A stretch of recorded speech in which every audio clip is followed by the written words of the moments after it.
Society ઘર number D4. બપોરના મારા ઘરે ચોરી થઈ છે અને 4 વાગે હું 3:30 થી 4ના અંદર હું આવીને જોયું મેં જોયું ત્યારે પાછળનો દરવાજો ઓપન હતો અને તિજોરીનામાંથી સામાન બધો વિખરેલો હતો. 4 વાગ્યાની આસપાસ મેં ફોન કર્યો 100 નંબર પર, કમ્પ્લેન નોંધાઈ.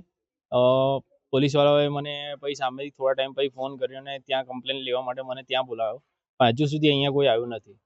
અહીંયા આગળ 2-4 દિવસ પહેલાં અહીંયા આગળ ચોરી થઈ છે. આ અવનવર બનાવ બન્યા કરે છે અહીંયા, તો જેના કારણે પોલીસ ખાસ કાર્યવાહી કરે અને જે અત્યારે અમારું જે નુકસાન થયું છે એના કાર્યવાહી કરે અને એનું અમને શું કહેવાય વળતર અપાવે.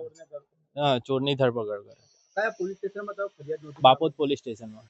એટલે આ તો ગંભીર જ કહેવાય, કારણ કે આ અત્યારે બીજો કેસ આવો થયો છે. કારણ કે 4 દિવસ પહેલા જ અમારા અહીંયા સોસાયટીમાં બીજી એક આગળ સેમ જ ચોરી થઈ છે. એમને એવું જ હતું કે પાછળથી જ દરવાજો એમને તોડેલો છે અને અમારો ઘરનો પાછળથી જ દરવાજો તોડેલો છે. શું તમને લાગે છે કોઈ જાણબેજુનો હાથ હોય એવું? હવે રોડ પરનું ઘર હોવાથી લાગે તો છે કે અહીંયા આવનારા કોઈ જે છે ચોર એ ધ્યાનમાં જ રાખીને જાય છે અને પછી થોડા ટાઈમમાં અત્યારે અમારે ત્યાં થઈ, હવે આગળ બીજા કોઈના ત્યાં એ પણ થઈ શકે છે. તમે ક્યાં ગયેલા અને તમને કેવી રીતે જાણ થઈ? હું મારી સાસરીમાં ગયેલો, મારી વાઈફને અને મારી છોકરીને મૂકવા માટે એમના ઘરે.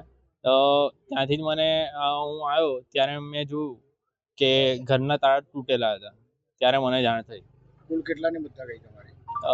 3-3.5 લાખ રૂપિયા જેવું. આવા જ વધુ સમાચારો જોવા માટે સબસ્ક્રાઇબ કરો અમારી યુટ્યુબ ચેનલને અને જોડાયેલા રહો ફેસબુક, ઇન્સ્ટાગ્રામ અને ટ્વિટર પર.